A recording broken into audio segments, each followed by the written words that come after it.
Hello and welcome to episode 31 of Retro Recall the PS1 Chronicles, a show where we play and rank every PlayStation game ever created. My name is Jimmy, and as always, I'm here with Mike. Hello. Quickly, just before we get into the episode, we kind of set up last week about the Northern Lights and how it's happening again the night that we recorded that. Had to say, I was all excited. I was so tired, I fell asleep on the couch kind of waiting. And I wake up, I get the dog out, and I'm looking up in the sky, and nothing. And I was so disappointed. So I actually completely forgot about that whole conversation, and I just went to bed, and I actually found out today when I was talking to some of the guys in the band that you couldn't see it anyway because it was raining the whole day yesterday. That would have sucked if you stayed up specifically just to see that and realized late that you couldn't see it. Yeah, I mean, some of them saw it Friday. They sent me pictures. It looks crazy, but I wasn't going to stay up Friday anyway because I had to work Saturday. That makes sense. I guess next time I just hope I find out about it ahead of time and I can check it out for once. Yeah. I mean, in 10 years when it happens again or whatever? Probably. Or I just needed to travel to Alaska or Norway to see it. Yeah. I mean, that's one of those things that I would love to see at some point in my life for sure. But yeah. So today we're playing Soul Edge, which you picked. I would say we kind of collaboratively picked it. That's true. You were going to pick something else and I was like, well, what about this? And you're like, oh yeah. We realized that I had a different game picked out. It will be coming up eventually, but we kind of realized we haven't played another fighting game since Tekken, and it's been a long time since we played Tekken. And I think we were just kind of, not on purpose, but we were just kind of putting off fighting games. So we felt it was time to put this in. Yeah, I mean, you got to think about it in the way that we're playing these games from the perspective of somebody that doesn't play fighting games, that isn't good at them. So I think it's important to remember that as we talk about these games, we're never going to be good at fighting games. I'm never going to put in the time to be good at a fighting game. So these reviews are from the perspective and reviewed in the way that could anybody play this? Could just a random person that plays video games play this fighting game? And have fun. Yeah. So we'll get into that with this one for sure. But I just wanted to see what your history was with the series because I love the series, honestly. Yeah, I couldn't tell you which one, but I did play Soul Calibur. My roommate had it a lot and we would always play. He was big into fighting games. So if I wanted to have the experience of a 2-player game, I had to play a fighting game with him. So he had Soul Calibur, played it a lot. My go-to person was always Voldo. Fucking weirdo. He was just a weird character and he always got annoyed with me playing him. So I'm like, I'm going to always play this character. And with the later ones, I was actually pretty decent with not really playing too much. But how about you? I played a ton of Soul Calibur 2 as a kid. I don't know why I had that game. I think it just looked cool, but I had it for Xbox where the guest character was Spawn. Ooh, that's cool. But I was always jealous of one of my friends who had it for GameCube and you can play as Link. That was so sick at the time. That's an interesting collaboration there. Yeah, and I believe the PS2 version has somebody from Tekken in it, which is also very cool. Very interesting that this company kind of just reaches out and like, hey, can we use your character in our game? That seems like the earliest game to do that. It's the first one I could think of with true guest characters, not just Marvel versus Capcom, which is a full game built around that. Right. But yeah, the later ones, one of them has Geralt from The Witcher. The one has Darth Vader and Yoda in it. That's cool. I like that. But I also played the first Soul Calibur a little bit. When I was younger, I got a Dreamcast, and it's very easy to just burn CDs and play them on your Dreamcast. Oh, I didn't know that. Yeah, I learned that as a kid. I don't have a Dreamcast now. I sold that, 15 years ago. But when I learned how to do that as a kid, I was like, I'm just going to play every game that I think looks interesting. So I just was pirating all kinds of shit. Which I never had the Dreamcast. Whenever I first got my PlayStation, I feel like the next couple months after, I looked in a video game magazine and they were talking about the Dreamcast.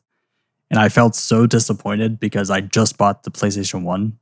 And then this new system that's looks even better comes out. I'm like, oh, come on. I just got this. Was it actually better? Or the Dreamcast? Yeah. I mean, the graphics were way better. Yeah. Okay. Yeah. I mean, I bought it later. It wasn't when it was out. It was when I was in high school, probably when I had some actual money to spend on things. Because my parents weren't going to buy me a fucking Dreamcast. I already had a PlayStation and an Xbox. You know what I mean? Right. But I will say, I never really enjoyed the Dreamcast much past the novelty of it. Obviously, I like Sonic and Sonic Adventure 2 and all that stuff. But other than a lot of the Sega stuff, I really didn't play it very often, so that's why I ended up selling it. Oh, that makes sense. Which I also regret. Like I used to have like a Sega Saturn, I had an N64, all the old systems, I had them all. And stupid me playing in a band, sold them all. I feel the same way of not realizing the hindsight of it all, of getting rid of my Sega Genesis and my Nintendo. It would have been so nice to just hold on to all that stuff and just have it for the future. But it's like, oh no, this is the new technology. Gotta sell that stuff to get the new one. It's also worth so much more now, too. Oh, I know. Even a Game Boy Advance SP and the Pokemon games, like the OG Pokemon games, I bought that and it's so much money. To just, I want to experience this nostalgia again. And you got to really cash out to do that. Maybe 5 or 6 years ago, I sold the last of my Nintendo DS Pokemon games. I got a lot of money for those. Oh, I bet. Especially because that was like the peak of everything. Yeah. But no, as we've done this show, I've always thought it would be cool if like maybe eventually we had like a full collection of every PS1 game physically too. You know what I mean? That'd be sweet. Just like if we ever move this to a video portion too, just behind us in the back wall is just all the video games. That'd be really awesome. I mean, all those YouTubers do it. Like just if we had literally every single one, we're like, this week we're playing this, and you pull it out. Like I love that. Maybe a video version coming soon down the road. I still have like a little sleeve of PS1 games, but it's all the shit ones. I sold all the ones that were worth money years ago. I want to say whenever I was moving, I happened to find some old PS1 games just randomly in boxes, which I thought was funny. Yeah, most of mine is filled with demo discs and discs that just don't work because they're all scratched up. Oh yeah, that was the biggest thing is if you don't have that case, you can't play them anymore. But yeah, so let's just go ahead and hop into this game.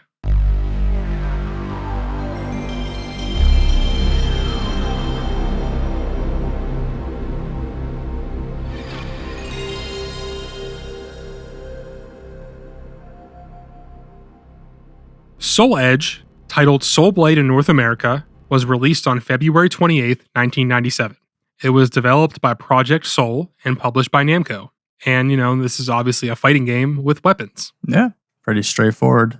Instantly, whenever the game starts up, the cinematics with the ship and like the voiceover and the music, I'm like, am I playing the right game right now? I honestly was so impressed by that. Yeah, and then it goes into this whole story mode of like, I don't know if you felt the same thing, but it almost felt like we were about to watch a TV show.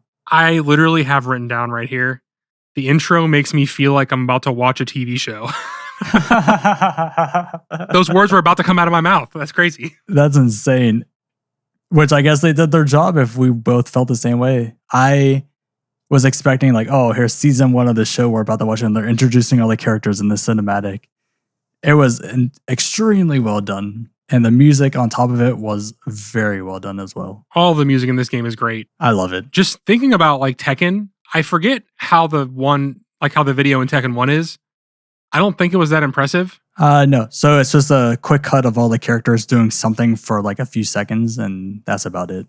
The production value on this blows the Tekken cinematics out of the water. I was going to say, like, I know Tekken 2 and 3 have really good cinematics, and this came out probably, I think, between Tekken 2 and 3, but regardless, like compared to playing Tekken 1 going to this, it is like the biggest step we've ever seen on this show between two games. It's night and day. Yeah, I mean, so just to start, like what did you do first? I did the arcade. Well, I guess the first thing I did, I went through all the options, looked at all the stuff, and then I went to practice mode just to kind of get a handle on the controls. One weird thing, I will say this is a knock against the game, is the buttons for the move list are not corresponding to the PlayStation control buttons. I'm pretty sure they do it that way so that you can remap the controls. Oh, I completely agree. I get that. That's probably the point.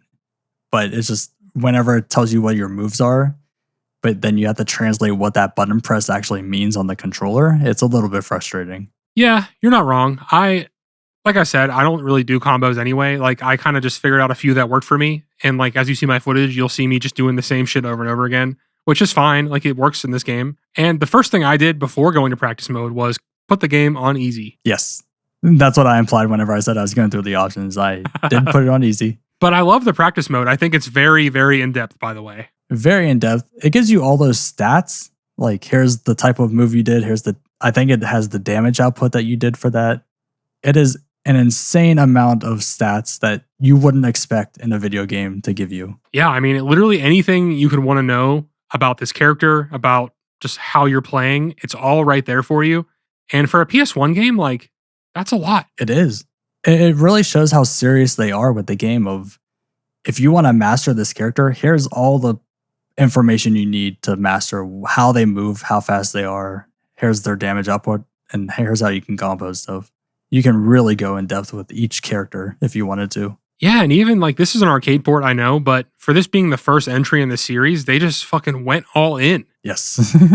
There's, how do I word this? They really put in a lot of effort with all the different modes.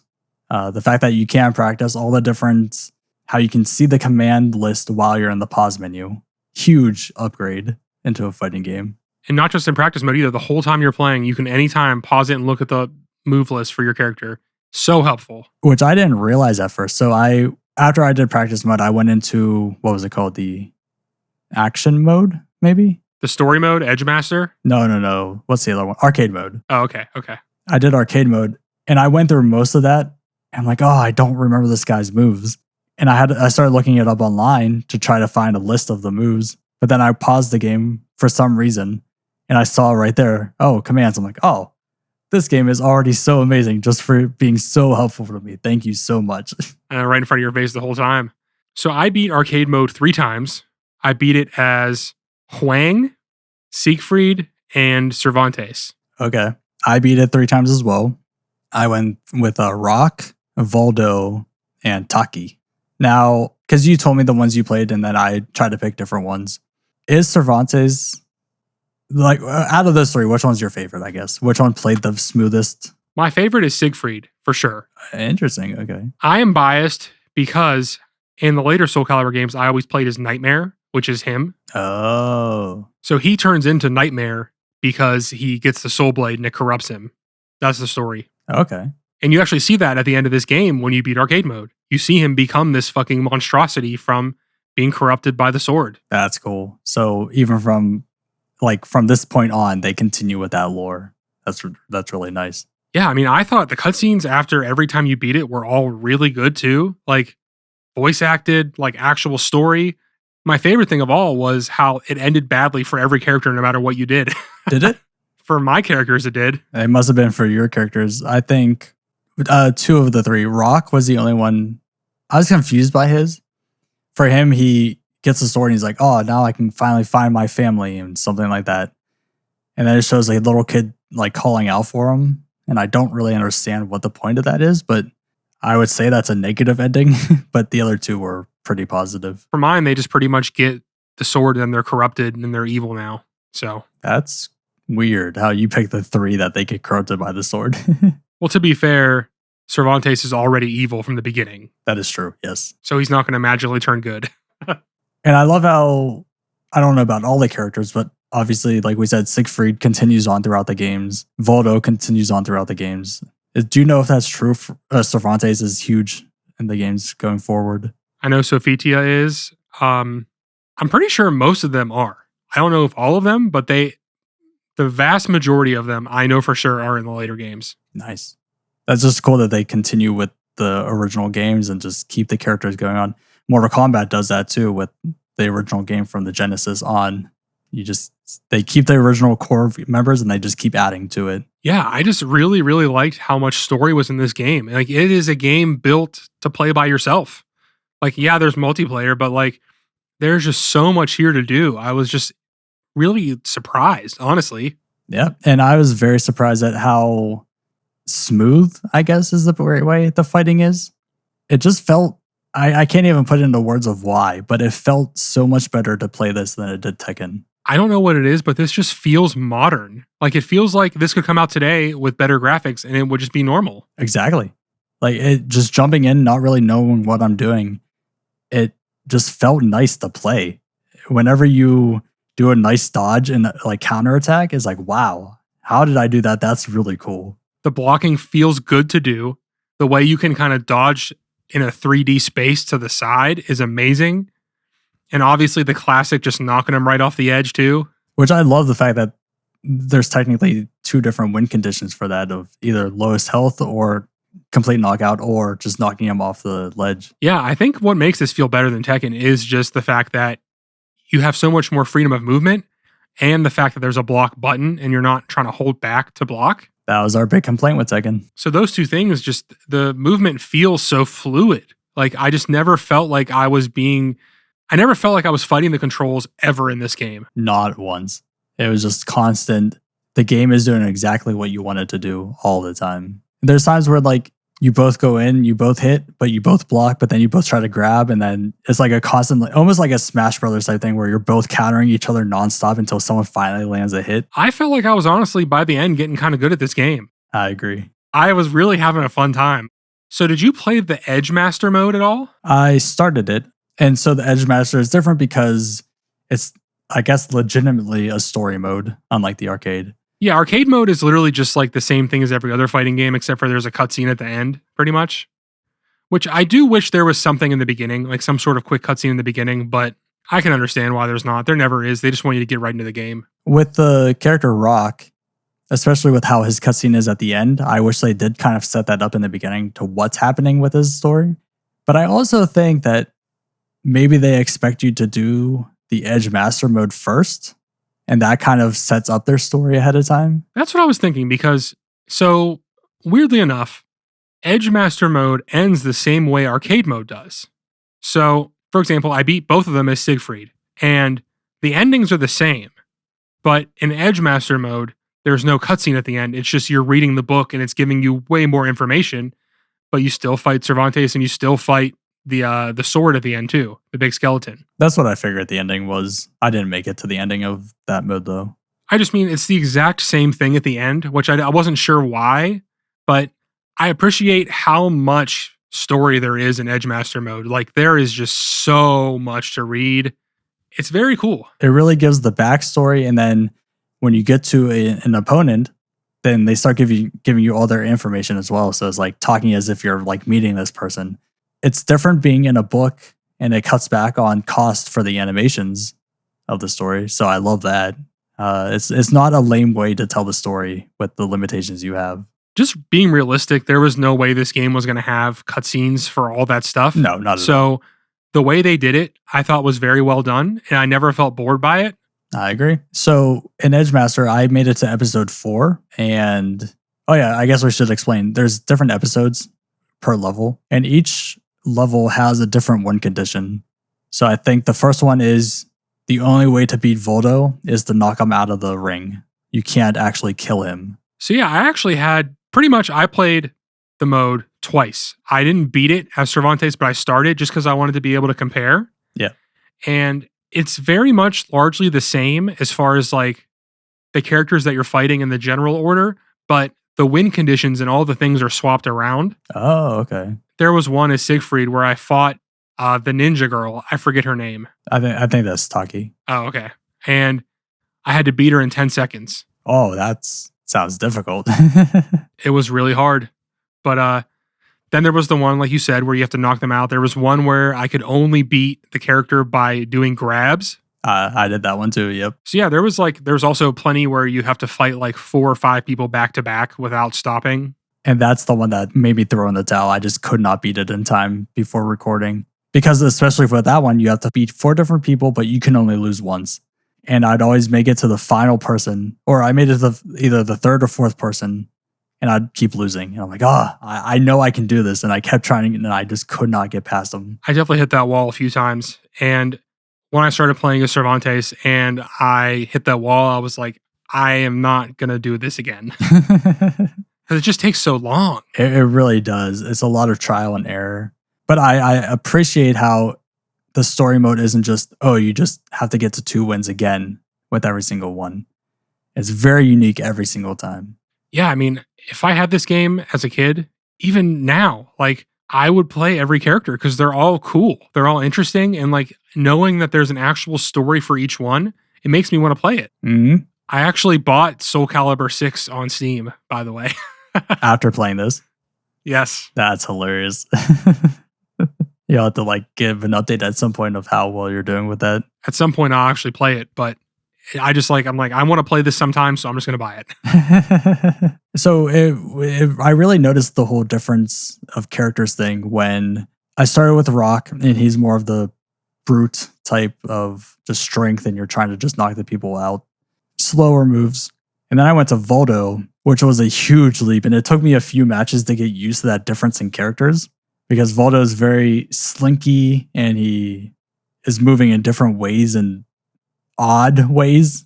So it took a few matches just to get used to his fighting style and get used to his movesets. I absolutely hated fighting him. Oh, it was so frustrating. He's the worst. And that's the thing that I think I loved about the character, playing in the later ones. It's hard to tell which way he's going to attack you. He'll start an attack and is it going to be high or is it going to be low? But the way he does the attack, you can't tell. Yeah, he's just a fucking weirdo. I hate him. It almost feels like you need to just pick a character and master that character. If you try to master everyone, I feel like it just takes you so much time for how complex each one is. Yeah, I mean, going into the game, so obviously we did arcade mode first, and I didn't realize Edgemaster was like the real story mode. I thought it was just going to be arcade mode. So like I was happy with that, and I was like, okay, I'm going to just try and beat arcade mode with every character. That was going to be my goal. Right. So I did a few, and then I was like, well, let me just see what the other modes are. So there's time attack, which is exactly what it sounds like. You're just trying to beat people as fast as you can. There's survival, which is just what it sounds like. Survive as long as you can. And then I get to Edgemaster, and I'm just like, okay, so this is like the real game I want to be playing. So then I just abandoned my ideas, and I just did exactly what you said, and I just decided to focus on Siegfried and just try and master him the best I could. And another cool thing about the Edgemaster mode is you get their weapon after you beat them. So now it adds a new depth to the game where now you can change your character's weapon, and it gives you different stats. I believe you can change the weapon in arcade mode as well, right? Oh, could you? I didn't know that. I think you can. I'm pretty sure you can. I didn't do it, but I was like doing research after, and I think you can. So is it like you unlock the weapon in the Edgemaster mode and then you can go back and do it in arcade? Yes. Oh, okay. Well, I did the research because I was just thinking, what would be the fucking point of unlocking weapons if you can only use it in this mode where you can beat it and then never go to it again, right? True. So I'm pretty sure you can use every weapon in all modes. Okay. Well, that is really nice. Yeah, I mean, it just adds a whole nother layer to where like you could go through and beat Edgemaster mode as every character just to have all the weapons. And then when you're playing with your friends, it adds a whole new level of depth. Yeah. It's a lot like Armored Core in a sense of you're finding the right build. Like what character with what sword is the best way to fight this certain character, and maybe a different sword you want for another character. To be fair with Siegfried, I tried all the weapons, but there's one I unlocked towards the end that was just the best by far. So there was no other reason to use any other one ever. I get that. It was just stats were all the way up. I'm like, yeah, I'm going to use this. Okay. Just max out that character. Now, did you try, after you got that really good sword, did you try doing arcade again as Siegfried? I didn't. I wish I would have. That'd have been interesting to see how much better it was. Yeah. I mean, I probably could have beaten it pretty quick too. Cause like for me on average, it took me about 10 to 12 minutes to beat arcade mode as a character. Oh, wow. Okay. Mine was between 15 and 19 minutes. And then to beat Edgemaster with Siegfried, it took me about a little over an hour, I'd say. Oh. Just because there were so many times where I just got stuck. Yeah. Yeah. If I didn't get stuck on that one with the multiple people fighting, I probably could have gone farther and probably beat it. Like, how many episodes are there to actually beat the Edgemaster mode? I believe there's 9 or 10. Oh, okay. So it's not that much at all. Yeah. I mean, it's just those certain challenges that they give you these weird conditions and then you have to just overcome it. It's so fucking hard sometimes. It really is. But I feel like it's not impossible. Like, sure, it's difficult, but it's just like adding a small handicap to what you're doing. And you can overcome it. You just got to play better. Yeah. I mean, the hardest one for me was having to beat Taki with 12 seconds. That was very hard. I couldn't even imagine doing that. At a certain point, you know, another positive to this game is it loads so fast. Just like Tekken. Yeah, even if I'm losing, I'm just slamming the button and I just go right back into it within like 5 seconds. If that. 5 seconds is being a little harsh. I feel like it's almost like a second or two. I'm just talking from the time you lose the battle to the time you're starting another one is 5 seconds or less. That's fair. It took me a while to realize you can skip through the animation of the you lose animation. Yeah, I watched them in the beginning, but then after a while, I'm like, yeah, all right, let's go. Yeah, I just happened to hit start button and it skipped through it. And I'm like, oh, this saves me so much time now of just being able to jump right back into the fight. Yeah. on top of all that stuff we just talked about, another big mechanic to this game is you can get them to lose their weapon during a fight. So I was only able to make that happen one time. Like, what is the trigger for that? So there's that bar in the very top that's on fire that shows your sword. Yeah. If the bar goes down to nothing, they lose their weapon. Now, how that happens, I don't know. Because it only happened whenever I was fighting Cervantes. I don't know if it's like blocking their attack hurts their weapon. That's what I was about to say. That makes sense to me. Like, just the more you block, the durability essentially goes down on your weapon. Yeah.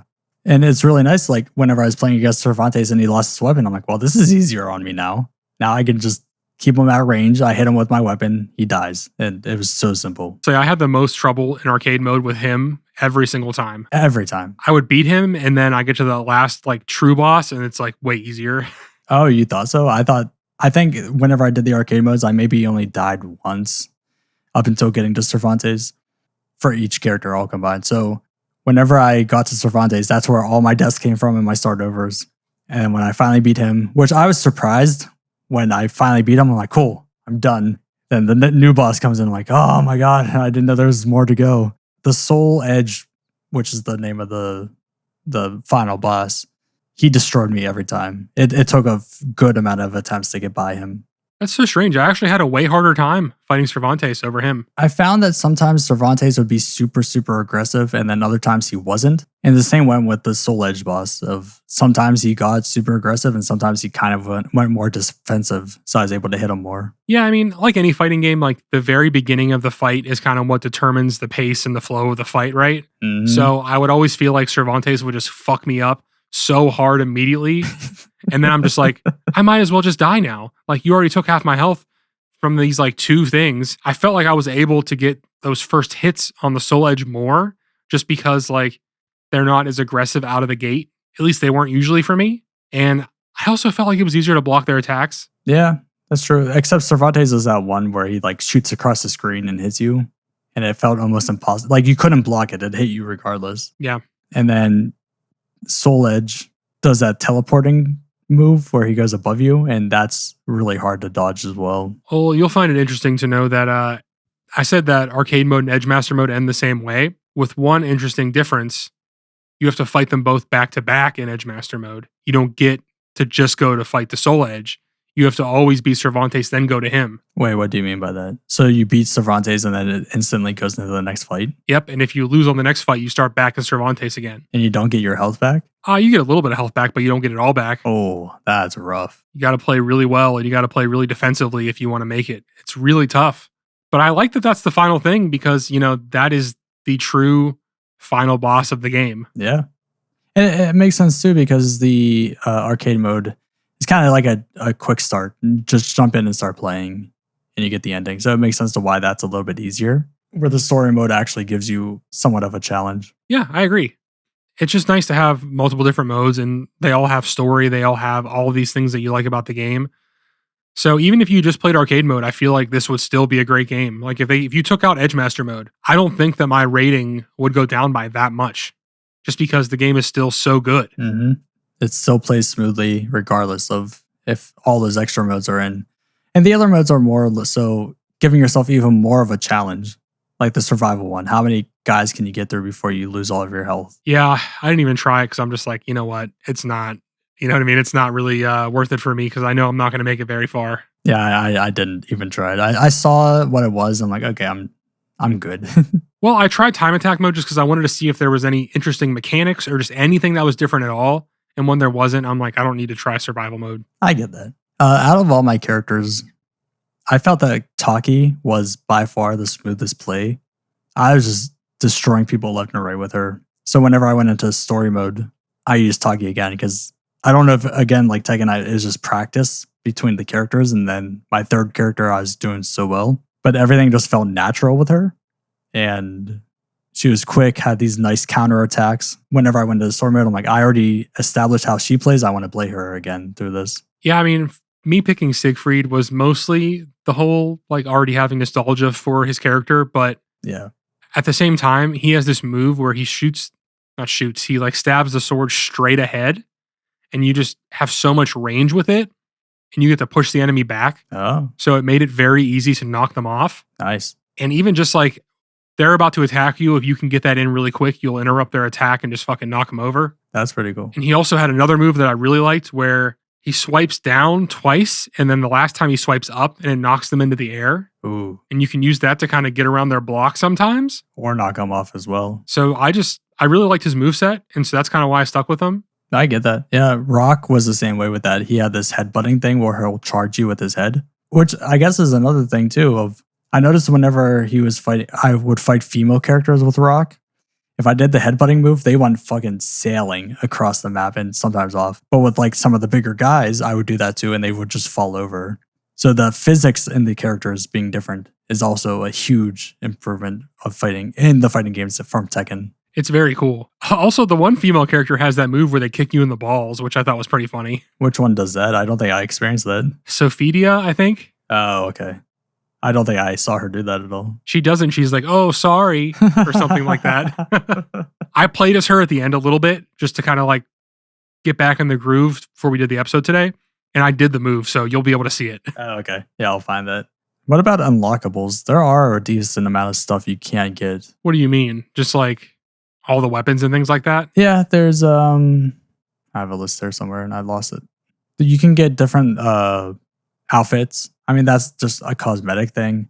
But then you can unlock 2 different characters as well, which I thought was nice. Yeah, I was wondering about that because I didn't look it up at all. I assume one of them is the Soul Edge, right? Yeah, one is Soul Edge, and then one is a mixture between, how do you pronounce it? Huang? Huang, I don't know. That and the Mi Ling or something. Mm-hmm. Apparently there's a character where they're fused together. I don't understand it, but from the description, that's what it sounds like it is. Very interesting. I'm wondering if that's like a story thing or if it's just like a for fun thing. Oh, you mean like if you could play it in the, if you only can use it in the story or if you can use it everywhere? No, I just mean like, is there like a lore reason why they're fused and is that like a thing? Oh. Yeah, I would imagine that they explain it more whenever you get it. Yeah, and I'm wondering, can you play Edgemaster mode with the unlocked characters? That's a good point because could you be Edgeblade going through, and then what does his story say? I don't know. I mean, I would imagine you could, but that's very interesting to think about. Yeah, so the character's name is called Xiang Hong Myang. Okay. I might be mispronouncing that completely, so sorry if I am, but you have to unlock Soul Edge and then complete the game with Huang and then again with Xiang Mina, and then you get this new character. I mean, it's still cool that there's unlockable characters. Not as many as Tekken. Yeah. But I just feel like these characters have so much more care put into them than Tekken, if we're being honest. Oh, 100%. I cannot disagree with you on that at all. Tekken just felt like, oh, here's a different moveset, but they all move the same. These characters all just, they have their own movesets, they have their own physics, they have their own personalities and stories. Like, I know that Tekken games do that. We're just strictly talking about the first one, but I just loved everything about this game. Like, I just really don't have anything negative to say. No. Which is crazy for a fighting game. I completely agree. It's one of those things of with Tekken, it was more, you can go from character to character and there's not really a handicap you're putting on yourself. There's no real learning curve. Your only learning curve is learning the moves, like because each one has different button presses. With this, if you go from one character to the next, you have to get used to everything all over again. Their movement speeds, how they actually do their attacks, how long their attacks take. There's so much care put into each character that it's nice to see in a fighting game. I'm almost sad that there's like not a sequel on the PS1 that we're going to play for this show. Like that would be really nice. But yeah, I mean, we went through all my notes. We went through every part of this game. If you're ready to move on, I got nothing else to say. Oh yeah, I think I got through everything on mine. All right, well, let's read some reviews and then we'll see how high we're going to rate this thing. So the reviews were obviously very high. Pretty much just what you would expect for a high quality fighting game. All Game gave it 4.5 stars out of 5. And they said, perhaps the best thing contributing to Soul Blade's excellent fighting game prowess is the various gameplay modes and options. Namco is on top of things with a time attack, team battle, versus, and the Edgemaster modes. The latter is the most outstanding thing about the game and adds immensely to the replay value. We also didn't talk about the team battle. I played the team battle once. I don't know if you checked it out. Oh, yeah. I forgot that was a thing. You just pick up to 5 characters on a team and then you just go through them one by one. Okay, yeah. So it's like if you lose one character, you get the next one in your list. Yeah, so it's just like you would pick 5 and then the CPU or your friend or whatever would have 5.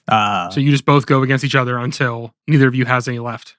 which I think I remember is like a Capcom versus Marvel might do that feature as well. Yeah, they do a lot of that too. It's usually 2, I think. It was a very fun game mode. Yeah, I mean, that would be really fun to play with other people for sure, but playing against the computer was not fun. Oh, I bet. But yeah, GameSpot gave it an 8.3 out of 10, and they said, Soul Blade is visually astonishing from the moment you turn it on. The cinematic introduction and non-gameplay graphics are the best yet seen on the PlayStation. Nothing else even comes close. Yep. Which I would agree. I mean, I think the opening cinematic is the best thing we've seen so far on this show, period. Yeah, I would agree. It's very well done. I find it odd that they say non-gameplay graphics, because I don't think the gameplay graphics are bad at all either. I think the backgrounds are more in-depth than what we saw in Tekken. Sure, you get more polygons, but that's expected. It just feels like the environments are more well produced, especially with the Soul Edge one where there's like floating shit in the background. Yeah, they just really put care into it. It's not just like a random place. It's like it all makes sense in the way it all moves, and just there's just so much going on. Like even just watching it, like the things you didn't notice when you were playing because you were focused on fighting, there's so much to it, and I love it. It's not like, oh, here's a random JPEG in the background to give you a sense of what you're doing. Yeah, it's not like last week when we're playing fucking Cool Borders and there's just a JPEG of a mountain in the background. Yeah. So yeah, I find it odd that he says non-gameplay graphics, but I feel like it's just everything graphically with this game is really on point. Oh, I completely agree. So yeah, that brings us to our scores. I'm actually going to let you go first this time. Oh boy. No surprise. I'm going to give it a high score. It's just how high am I going to go is where I'm like questioning myself. Right. So we usually do a pre-talk before doing this, and we don't really tell each other what we're thinking a lot of, but we kind of like hint towards it, whatnot. I try to refrain from that. This time, I know I said I don't like fighting games. This fighting game was incredible. As you heard this entire episode, I don't think we really talked about maybe one negative. That was just the button combos on the pause screen. I think I'm going to go to the higher end of my range that I have for my score, and I'm going to go with a 9 out of 10. I'm so glad you said that because I think this is the best game we've played on this show so far. And I'm going to give it a 9.5. Ooh, wow. So I was thinking mine was going to be about 8.5 to 9. And I was like, could it be higher? And I guess that brings the question of what would make this a 10? Why isn't it a 10? That's what I don't know then. Should it be? I don't know. Because I was debating it like, it's a fun game. And we haven't said anything negative at all. And I would keep playing this too. Yeah, I said with Tekken that if we were basing this on fun, my score was going to be a 1 out of 10. But I could recognize why people would like it. With this, I'm giving it a 9 on both like fun and how everything is. It's the complete opposite of how I felt about Tekken. And I was looking at the top of our list, right? And like Tony Hawk, like I love Tony Hawk, but you beat the game in an hour. And then it's just you want to play the same thing again, but with a different skin, essentially. So maybe this is a 10. Maybe we should just give it a 10. I just don't know. Here's the thing. If we can't even find a reason to what would make it a 10, like what could they improve on to make it a 10? I feel like we're saying that this is a 10. Well, then let's work backwards here real quick. So are there any negatives? Like, are there any things that you would improve about this game besides that button thing, which is, to me, that's really not something that I would knock the game for? No. Gameplay wise, no. I can't find any improvements at all. The gameplay is great. The graphics are great. It has so many modes. It has a full story mode for every character. It has unlockables. The music is great. I would say the unlockables probably you could use more, but that's not enough to knock it any points because that's just a bonus thing that maybe some people might not even get to see. Yeah. Yeah, I can't think of any negatives pertaining to the gameplay. Yeah. I don't have anything else to say. I think just because we had a few knocks, I think we should go with 9.5. That's kind of where I'm at. It's like we still thought of a few things that could be a little better. So it's not perfect. But what is that few things? That's just the buttons, right? And you just said that the unlockables could be better. I see. Yeah, I get that. This is still our highest score ever. I agree. Yeah, I will change mine to a 9.5. I agree with you on that. Just because there was something to say. Like if we literally had not a single negative word, then I would say 10. But just because there were those tiny little things, I think that's got to put 9.5. But still, I mean, come on. I completely get that. And what it comes down to with this game is if you're not doing good, it's quite literally because you haven't mastered the character well enough to get to that point. This is the best fighting game I've played in a very, very long time, and it's for the fucking PS1. So I would have to say I agree. I cannot believe a fighting game, the type of game we hate the most and don't play at all, is at the very top of the list. it's just so good. And like, it's going to make me play more fighting games, I think. Like I told you I bought Soul Calibur. I want to try more now because especially like the more modern versions of these series like Street Fighter and Mortal Kombat, all that, they all have story modes. So I think this might have just made it so I'm going to play more fighting games. I agree with you. And I'm actually kind of excited now for future fighting games on this console. Like, I think Tekken kind of made me steer away from fighting games, but this one now brought it all back where I'm like, I want to see if it keeps getting better. Well, I would say settle down there because there's a lot of really bad ones. I bet, yes. But we can say that about every genre. Very, very true. So yeah, as of right now, Soul Edge is number 1. Crazy. Something I never thought would happen, but it's a damn good game. All right. Well, that is going to do it for us. Thank you so much for watching or listening. If you enjoyed this, please remember to like and subscribe as well as give us a rating on podcast services. We'll see you next week.